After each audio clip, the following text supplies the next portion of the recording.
welcome to another Bachelorette recap. We are on episode 3, and there was a lot that happened this episode, so let's get into it.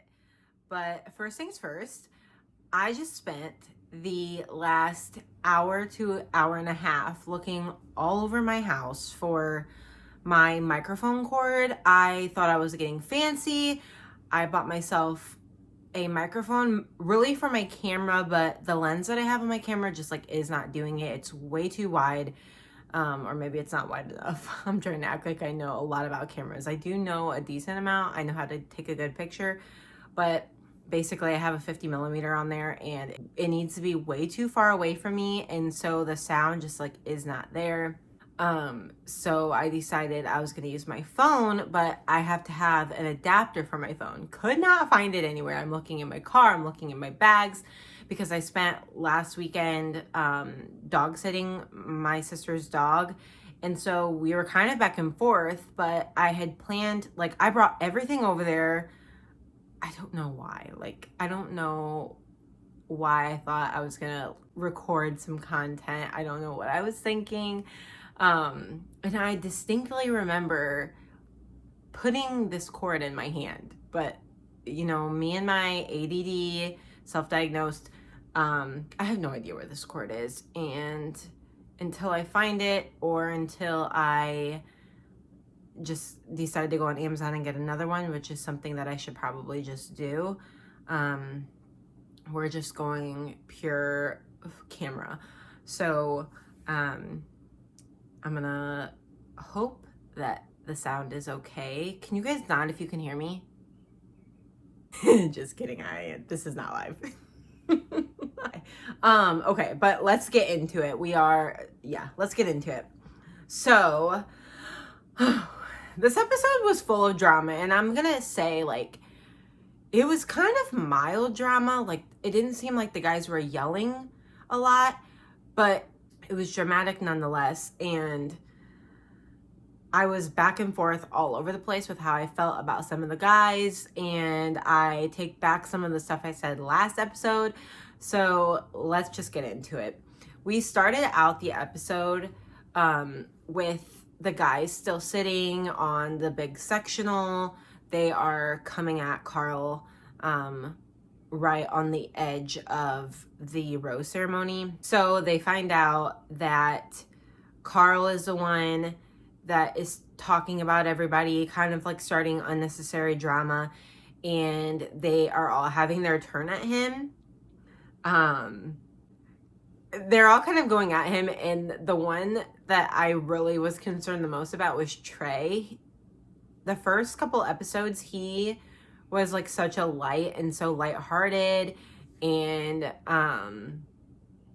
just like a goofball, didn't come off super serious. And as soon as the drama with Carl started, Trey was not happy. In all his side chats, he was like using some fighting words, and I thought something was gonna go down. So cut to Katie walking in on the guys, basically just like all yelling at Carl, and she says there's not going to be any more chats, that we're going straight to the rose ceremony. So this was kind of different, because normally we would have Chris Harrison come in, who obviously is no longer with us. So I was kind of surprised that Tasha or Caitlin didn't come in and say something to the guys, but Katie had to come in, or just decided to come in on her own, and told the guys, we're not having any more chats, we're going straight to the rose ceremony. And that was that. So the guys are pissed, even more than they already were, and it cut to Carl in a room by himself, talking about how he has no regrets and he's definitely not going home, punching the air like Rocky Balboa. I was confused. I didn't know what was happening. I didn't know if like something was about to go down. He was hyping himself up. Super weird. But we get to the rose ceremony. Nothing really happens major. And I noted that David got the first rose, And at least that's what they showed us. And I thought that was kind of surprising because we haven't really seen a lot of David. And my first impressions from the first episode were, don't know how I feel about David. He kind of seems like he's really not that interested in Katie. But throughout this episode, or at least I noticed one time Katie mentioned that he was just kind of shy about the whole process and the show in general, so I guess that kind of makes sense. So Katie starts handing out more roses, and eventually she calls Mike P. And Mike P goes up, and she asks him to accept the rose. He's like, yeah. But as they're standing there, the music gets kind of ominous, and I'm like, oh God, like what's gonna happen right now? And he just straight up says, as a collective group, we have come like to the decision that we all agree that Carl was basically lying, and we don't feel like any of the guys here are wrong reasons, yada yada yada. It was like I was on the edge of my seat. So Katie asks the guys if they all feel the same way, and we see the guys like nodding here and there, and you can tell at this point, girl is exhausted, girl is confused, she does not know what to do, and she decides to take a moment to just like step back, and she goes to Tayshia and Caitlin, and they're having a little powwow, asking them what they think she should do. She doesn't know what to do because all the guys feel like Carl's lying, and she even said, she's like, I was planning on keeping Carl, but now I don't know. But I thought Caitlin made a good point in saying, this is what's great is that this is your decision, not the guys at this point. So you need to decide whether you want to keep Carl or not. But ultimately, it's up to you. Usually with something like that, the lead always, I think, is persuaded to keep the drama in the house because drama sells. But we don't know what's going to happen. But Katie goes back to the rose ceremony, goes back to the guys, and starts giving out more roses. I think there was like 5 or 6 left at this point, and I'm like trying to see who doesn't have a rose, And it's the final rose. Carl doesn't have a rose. John doesn't have a rose. Aaron doesn't have a rose, and maybe 1 or 2 other guys that I do not know their names. And I legit was so scared. Well, I was sad because I really liked John, and I wanted to see more of him. And, dramatic music, and Aaron gets the rose. Carl is gone, and I almost pooped myself. I did not see that coming. I honestly didn't think that... I thought Carl was staying. But she sent him home, and I don't know if I have ever seen a more awkward goodbye. That wasn't even a goodbye because they didn't say anything to each other. Carl kind of stood there. Obviously, none of the guys like him, so none of the guys even acknowledge the fact that he's leaving. There's no hugs, there's no see you laters. And he kind of just stands off to the side and watches the guys, kind of wavers there for a little bit, looks back at Katie. Katie kind of looks down, and he walks himself out. Doesn't say a word to Katie. Katie doesn't say a word to him. And he also didn't have like a limo goodbye. So super duper awkward. But do not miss him. Goodbye, Carl. Thank you, Katie, for actually being the MVP and getting rid of him because... well, come to find out, the reason why she probably didn't get rid of him is because there's more drama to be had, but we will get to that. Side note, in the middle of all of this, my daughter Lila decided she did not like Mike P. I don't know why, but she said, don't like him, and I'm over her at this point. So we're going to be fighting about that as the season goes on. But she didn't tell me who she liked. She normally tells me who she liked, but she didn't let me know. So next time I'll have to see who she likes. So now we move on to the first group date. And okay, I am biased because I'm really not a fan of Nick anymore. I didn't even know who Nick was until like 2 seasons ago, and first somehow I found his podcast, started listening to it, and I was like, this guy's pretty cool. And then he just has said some things that have rubbed me the wrong way. Don't really So I was kind of like, okay, here we go.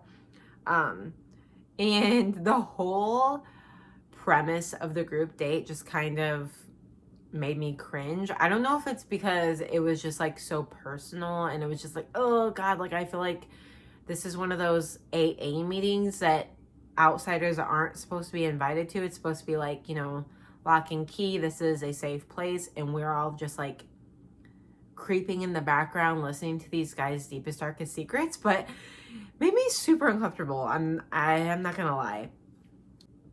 The whole premise of the date is, let's all sit around in a circle. It's pitch black behind these guys. It is so cringy and weird to me. And that might be me being a baby, but like I said, like I just felt like we were infringing. Is that the right word? Infringing upon these guys. Like this is like a sacred circle. And I feel like we broke trust by entering the circle that wasn't meant to be entered. I don't know. But we start out with Nick explaining that everybody has things from their past, like things that, we don't necessarily share with everybody. Once again, proving my point. And instead of letting them all have their chance to just tell these kinds of things to Katie one-on-one, we're all just going to sit in a circle and tell not only Katie, but the rest of the guys and Nick our deepest, darkest secrets for whatever reason. Don't really know. So Katie can get to know them and see if they're liars or truth tellers. Truth tellers, I don't know. I couldn't think of a better term. So it was so awkward because Nick says his little speech and then they all kind of just sit there in silence for what seems like forever. I was hiding behind my hands like a child because I was so uncomfortable. So, they sit there in silence for a little bit and Nick says, Hunter, do you want to start?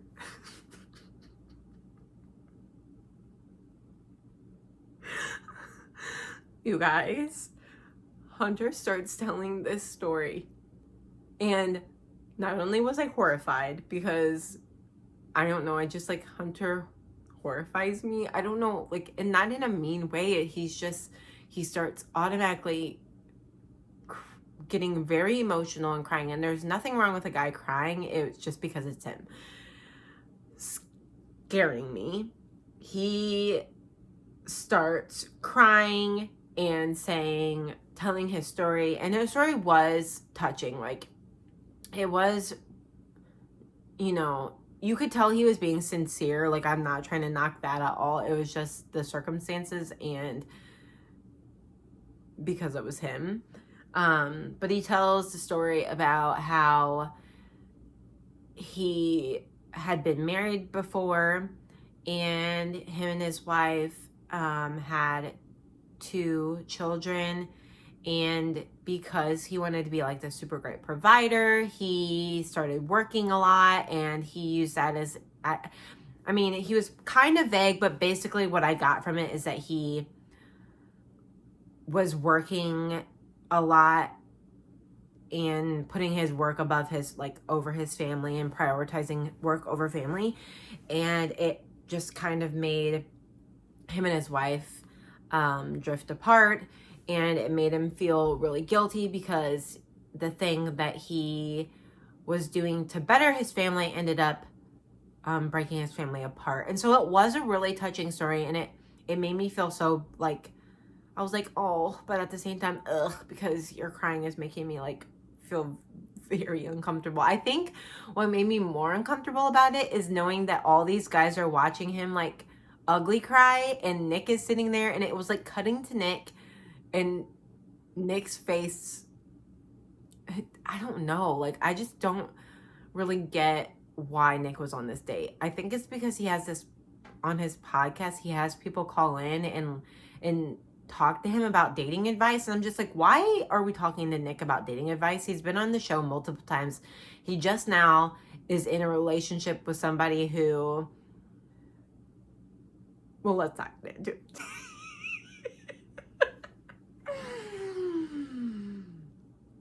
Okay. I just don't get it. I don't get it. I'm sorry. He didn't say anything after anybody really told their secrets or whatever you want to call them. He kind of was just like, thanks for sharing. I don't know. It was super awkward. I cannot get over how awkward it was. Okay, so then we get to Thomas. And Thomas, I was really disappointed and bummed out because he proceeds to tell the whole group and Katie and Nick that he did not really come there with the best intentions. He didn't know who Katie was. He didn't know anything about her. And he knew that there was a potential to grow a platform. He didn't come in with any expectations. And he even went as far to say, and this was what really got me, that he went on a date a week before he left for the show.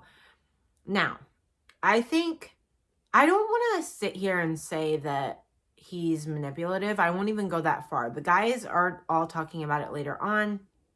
And I mean, I wasn't obviously in the house, so there could be more going on there. But the thing that was kind of disturbing about his whole, I mean, kind of like speech, because he went on and on and on about it, was he was smiling the whole time and didn't seem very, it almost just seemed like to him, it seemed like he was probably trying to be the one to just come out and say it, like, hey, like, I didn't know who you were. I thought I could make a platform out of this and yada, yada, yada. And I went on a date right before this. As much as I was trying to play devil's advocate and see it from his side, thinking, well, maybe, like I said, maybe he's trying to just be honest, which is what they were supposed to be doing. If I was in Katie's shoes, I would be thinking, okay, so how do I know that you're here for me at all? You're saying all these things. And out of any of the guys, it seems like he's the one that's being super lovey-dovey, super, I'm so into you, and I am falling for you, he says later on in the night. And that's disturbing. It's been 3 weeks. And 3 weeks ago, you didn't know who Katie was. You didn't know anything about her. You didn't have any expectations. And within 3 weeks, you've probably had, I mean, very little time with her so far. And you're already starting to throw out the L word. That's a big problem. And it comes off insincere. It comes off shady. And it's a bummer because Thomas is super cute. And last week, I know I was like, I don't have a problem with him saying that he wants to be the Bachelor, yada, yada, yada. And I just feel like I always go for the bad guys. Story of my life. I always go for the bad guys. And it's so, it's just frustrating because you just can't trust people. And I can only imagine the drama that's going to continue. We kind of see it coming to a head in the trailer at the end of the episode. And I think it's just a bummer because you can totally tell that Katie likes him. And how could you not? Like, he's super cute. He comes off as a sincere person. And even when the guys are going hardcore at him later on in the episode, he keeps his cool the entire time, which makes it even more scary, quite frankly. And I just don't know how I feel about him anymore. It was disappointing, to say the least. So, yeah, not so sure what's going to be happening with Thomas. Really don't know what's going to go on there. But after Thomas comes Connor B.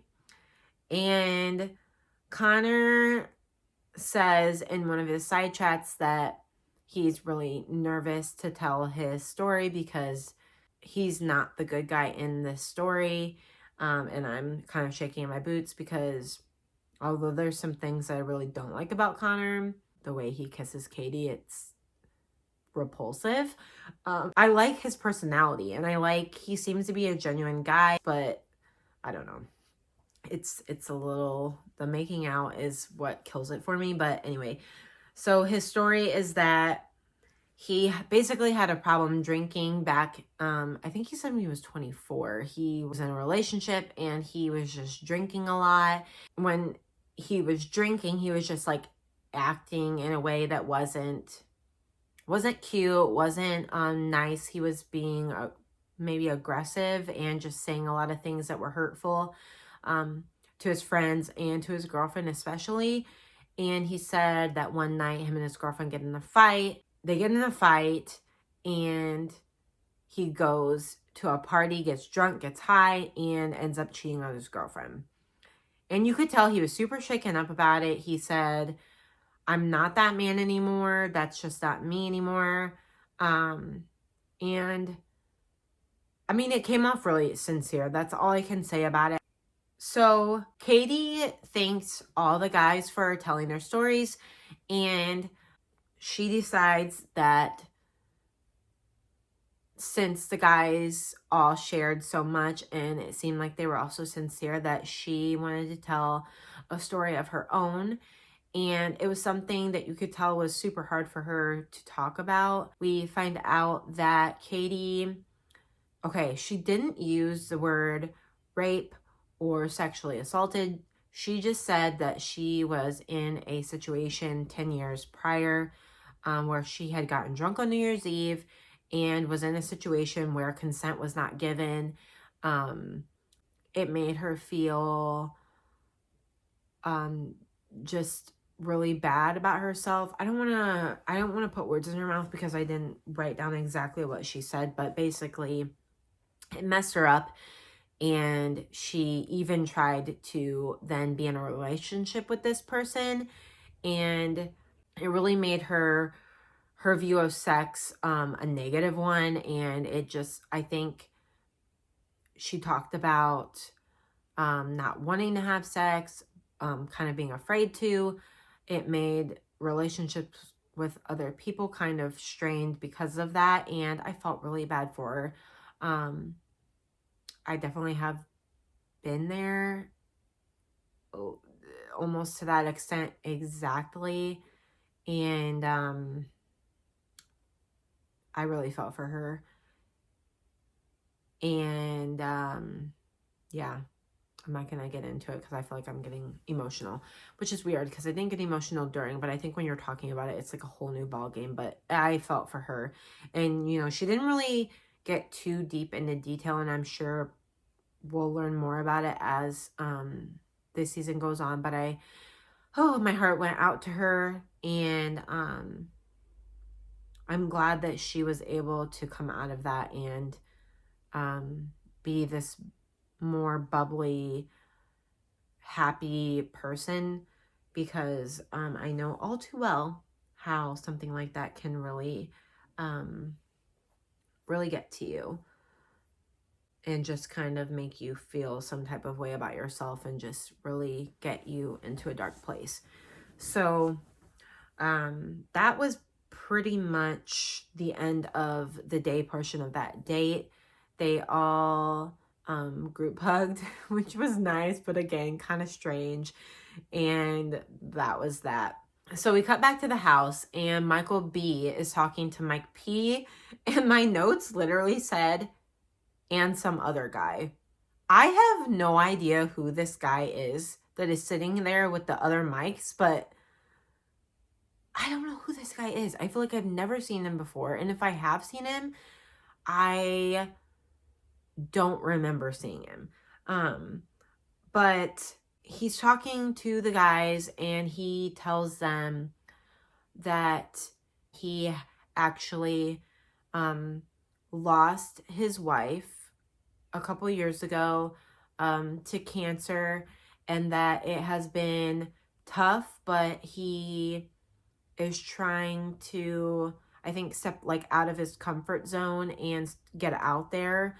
It's a struggle, but it's something that he really wants to talk more to Katie about. I think at this point, Katie had known that he has a son and that obviously he's a single dad, but she did not know about his wife passing. So it was super sweet because both of the guys were super comforting, super, it was just nice to see. You don't usually see guys having conversations like that, and it was just nice to see the guys supporting him and just being kind of people that he could talk to about something so serious like that. So that was really a sweet moment. But then we are back to the group date. It's the night portion, and Katie walks into the guys, and listen, like, I'm no fashionista per se, but Katie, you can't even see her dress because she's wearing this ginormous, like, blazer coat. It is massive. She's swimming in this coat. You can't see her dress at all. And I was like confused because I thought, oh, was she already talking to one of the guys? Did they give her coat because it's clearly freezing out there? But that's definitely not it. This is something that Carrie put on her. Don't know why. But it wasn't doing anything for me, and I really did not understand why. Like, I was like, why couldn't they give her a fur coat or something? Anything but that, really, honestly. I mean, I'm all about a blazer, but when they did show her dress later on, I felt like it did not go with her dress at all. And it just covered everything. I just really did not understand. It was almost like even her hands, it was like barely the tips of her fingers were showing out from underneath the arms of the coat, which that could be a little bit dramatic. But I mean, she was swimming in it. But so it starts showing her talking to some of the guys, and one of the conversations that we get to see more of is her conversation with Justin. And okay, I don't know how I feel about Justin yet. I mean, some of his commentary and his facial expressions slay me, but at the same time, I just don't know how I feel about him. I haven't gotten to know him, I guess, well enough to really know if I like him or not. But I will say, him and Katie seem to have normal conversations.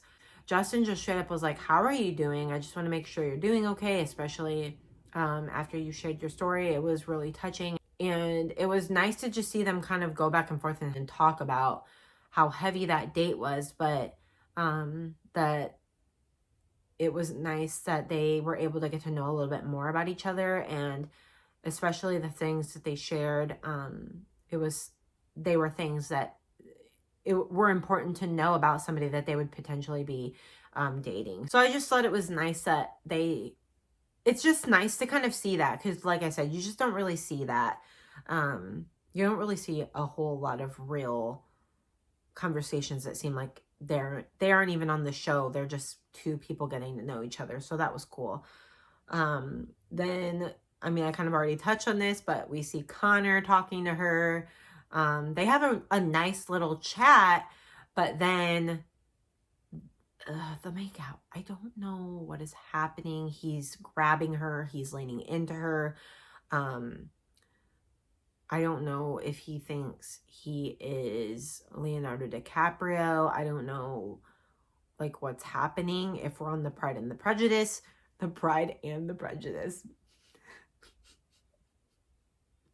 Goodbye. But it's too much for me to handle. It's really just too much for me to handle. But I do like Connor. I do like him. He's just not, he doesn't seem to be a good kisser. Now later on, Katie gives him the date rose, so maybe he is a good kisser, maybe she's into it, but for me, I could do without it. So then we get to Katie talking to Thomas, and again, something I appreciate about Katie is how straight up she is. She's not a person who beats around the bush. She gets right into it, and you can tell that she does not just eat up people's words. She straight up asks Thomas what the deal is. She says, you mentioned you have a lot of red flags, and I just want to kind of like know what you were talking about. What red flags are you talking about? And he says some kind of spiel about how he's falling for her, yada yada yada. And she's like, well, I mean, that's nice, but it kind of seems like you're beating around the bush. The straight upness, the no bull crap. I love to see it, and I think it's amazing. But what sucks is he, even with her saying that, he still doesn't really give her anything. He dances around in circles with his words. I don't even know what he said, because he was just basically talking a bunch of mumbo jumbo, which is what villains typically do. But they kind of, the conversation kind of ends awkwardly. I mean, he really is not really saying a whole lot. He really is just kind of talking in circles, and you can tell she's not amused. But they say their goodbyes, and then Katie starts talking to Aaron. And obviously, from all the side chats, we already know that Aaron does not like Thomas. He is saying all this stuff about him being a snake. He's manipulative. He's disgusting. All these things. And him and Katie are talking. So as they're talking, we see Thomas kind of wigging out and kind of getting into his own head, saying that he seemed to mess him and Katie's conversation up, and that he needs to talk to her and fix it. And so I'm thinking, oh, okay, like he's finally going to say something that means anything. So we see Aaron and Katie talking, and all of a sudden you see Thomas in the background. He's in the dark, in the back, like walking back and forth, hovering, super creepy and crazy like, and ends up interrupting Aaron and Katie talking. So Aaron's pissed. He goes back to the guys and says, Thomas interrupted me, and they are all in cahoots that Thomas just obviously doesn't seem to be there for the right reasons. And we cut back to Thomas and Katie. Thomas proceeds to tell Katie that he felt like their conversation didn't end right, and that he needed to let her know that he is there for her. He feels like their connection is so strong. And I mean, he's a good talker. What he says makes sense. But he tells her he doesn't want to just throw the L word out there, but what he's feeling is very strong, and he feels like he is falling for her. And to my horror, she looked like she was completely falling for all his words. She was so smitten, blushing. I forget what she said to him, but basically she definitely, I think for at least a second there, tuned out or forgot about the fact that he literally just said, I didn't come here for you. I have all these red flags. Completely forgot about that. It went right over her head. They make out, and I thought for sure Thomas was getting the group date rose. And I was really concerned, because I mean, as much as we love to see the drama, I don't want to see Katie bring this guy along too far and have him like really mess her up. So I was so scared that she was going to give him the group date rose, get back, and you know, obviously there's all the dramatic music. Who's she going to give it to? And she ends up giving it to Connor B. I was shocked, especially after that makeout session. I thought for sure that it was over for Connor, but apparently she liked it. And so, you know, that's on Katie. It's whatever is her prerogative, I guess. But that is the end of the group date. And we are back at the house and we find out that Michael A is getting the one-on-one. And I could not be more excited because, like I said, I really, really like Michael A. I think that him and Katie are going to end up together? Probably not. But, I mean, Michael A, I just really like him. I don't know. I'm excited about him, and I'm excited to get to know him. And, yeah. So we start out by seeing Katie driving the Doom buggy type car, and homegirl flips this vehicle. I almost pooped. A guy runs over to her and she's hanging upside down in this car, and she's fine, she's okay, but she goes and picks up Michael in the car, and they take off, they have fun, and then they end up at a picnic. And I'm sorry, Michael, I'm obsessed with you. He's a zaddy. I'm sorry. He is. Like, he's such a goofball, but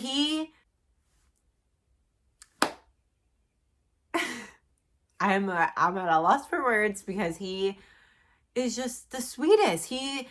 At one point he says, you know, I always hear this thing ends in an engagement, but I really feel like it just starts with one. And I'm just like, why are you everything? He's just so sweet, and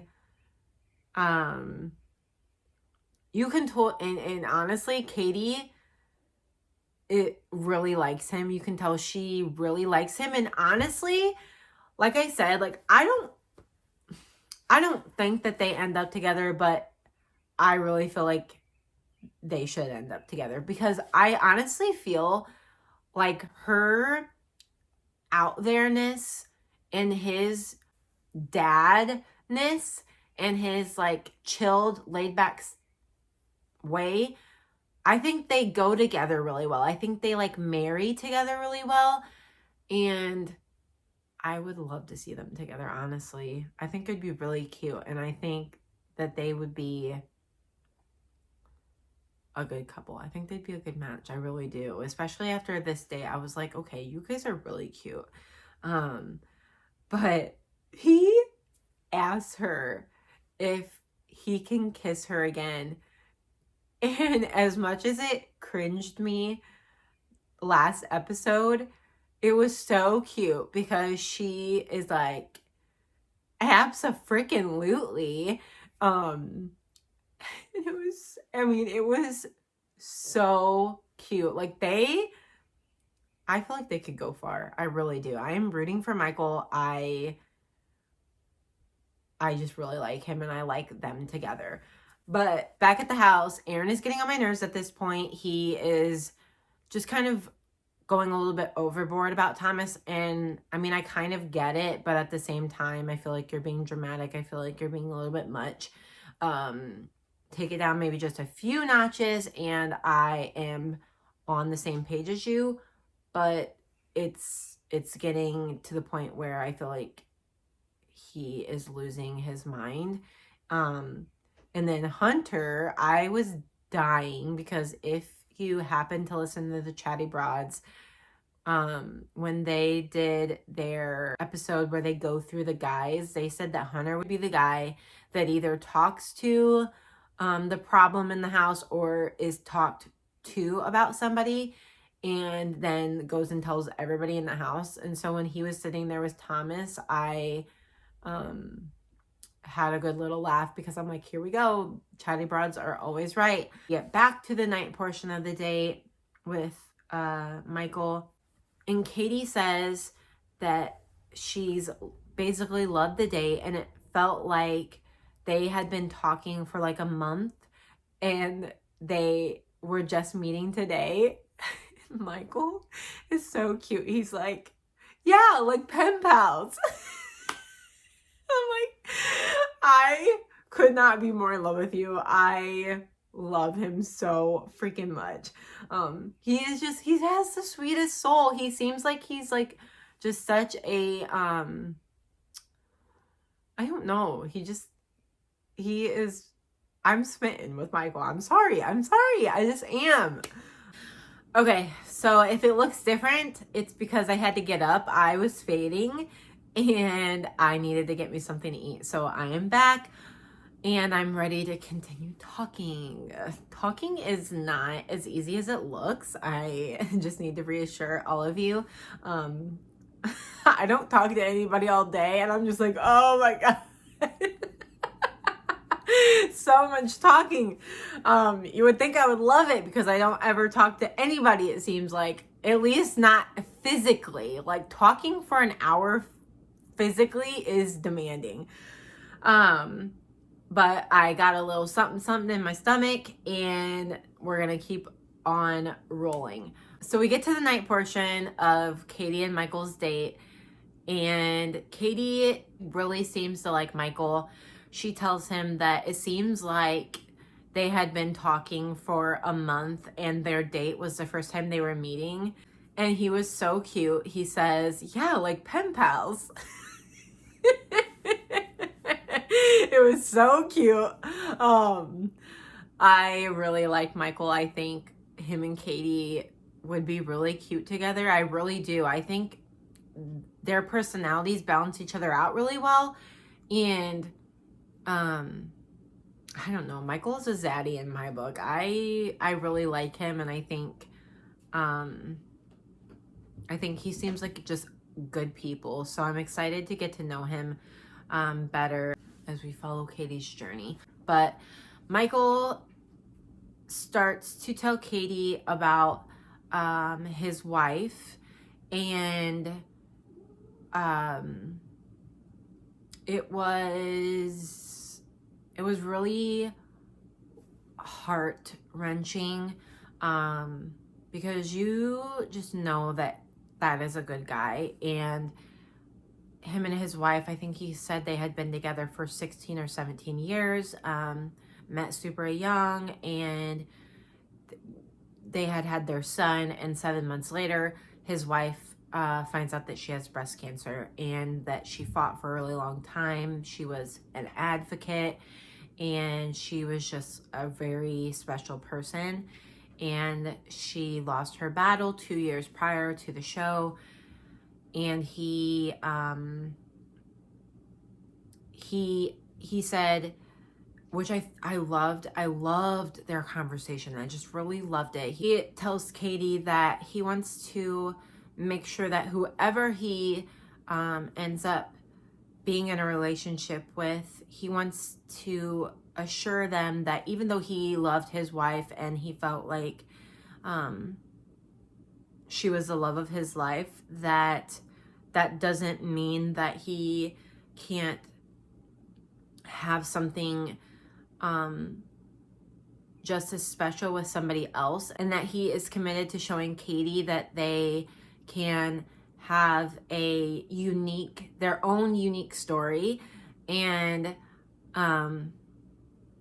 it touched Katie and it touched me. I think that is something that you might worry about if you married somebody who had been married before, that maybe their love or your love with them would never match what they had before. And the fact that he went out of his way to tell Katie that. And what I thought was amazing was that Katie really just is a great conversationalist. She says that she also wants to make sure that he knows that she is not the type of person to be insecure about that she knows how special that love was for him, and that she would just look forward to having something different. And I thought their conversation was extremely mature, just a really special conversation that one that I'm not sure that we've seen on the show before. I know that I haven't seen it on the show, and I just appreciated it. I thought it was just real and just really nice. I cannot reiterate, I cannot say it enough how much I like Michael. I think he is just a great person. And to end just an overall great date, Katie ends up giving him the rose, but she says, I know that with this rose, I'm not only giving it to you, but I'm giving it to James. And I really like them. I really, really like them. He was super touched by what she said, and I think they are so sweet together. Like, it makes me want to cry just thinking about it. I really like them, and I hope they go far. So back at the house, all the guys kind of group together, and they're waiting for the next group date to start.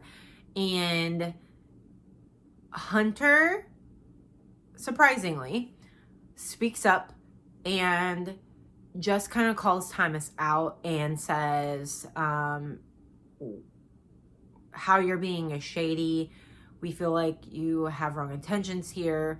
And straight up asked Thomas if he has ever considered becoming the Bachelor. And see, this is what throws me off about Thomas. He straight up says, look, I'm not going to, in so many words, I'm not going to lie to you guys. Yes, that is a thought that has crossed my mind. The guys lose it. They, Connor B says he's done with him. Aaron is being Aaron, losing it. So many guys are saying, shaking their heads, just really upset by the whole situation. And they definitely are going to do anything and everything they can to get him out of the house. But the whole time, Thomas is calm, cool, and collected. So I don't know if he's got an agenda. I don't know. For him being painted the villain, I've never seen a villain be so chill in my life. And it wasn't even like a sinister, I'm just going to sit back and let you guys freak out. It was really just a calm, listen, I'm trying to tell you guys the truth about my intentions. And like, did I come here specifically for Katie? No, but I do like her now. And that's what I'm sticking to. I don't know what to believe. I don't know if he's just like a really good actor or if he just doesn't see the problem with what he's saying and how he's coming across. But the guys are not having it, and that pretty much ends the episode. But we see in the trailer, they are all, it kind of seems like the tension is just getting a little bit much for the entire house and that they're actually starting to turn on each other. So that's going to be interesting to see. And I'm just kind of hoping that some of the guys that I really like stay out of the drama, because I don't think Katie is going to be putting up with anybody causing trouble in the house or even bringing the drama to her. I think she wants to know what's going on, but I also think she wants to nip it in the butt and keep it on moving. So we see that, and we finally see Blake. I am so excited. It seems like, and this is something I'm not happy about, it seems like he's still only going to be maybe in like the very end of the episode, if he's even in it at all, because they like to do that. They like to like tease us with the next teaser. So I'm hoping that we get to see his face. I will say it a million times, I am excited about Blake and her. I think they could be a good match. I just want to see how they interact with each other. So with that being said, I think that's pretty much it. I'm over talking now. I need to go pick up my kid. But if you liked this recap, comment below and let me know how you felt. In the meantime, like, subscribe, hit the notification button so that you can come hang out with me next week and any of the other videos I do. And in the meantime, come over and hang out with me on Instagram at Welcome to Chell. I love to hang out with you guys over there so you can get to know me a little bit better and I can get to know you guys a little bit better and we can become friends. So until the next episode, I will see you guys there and see you guys next week.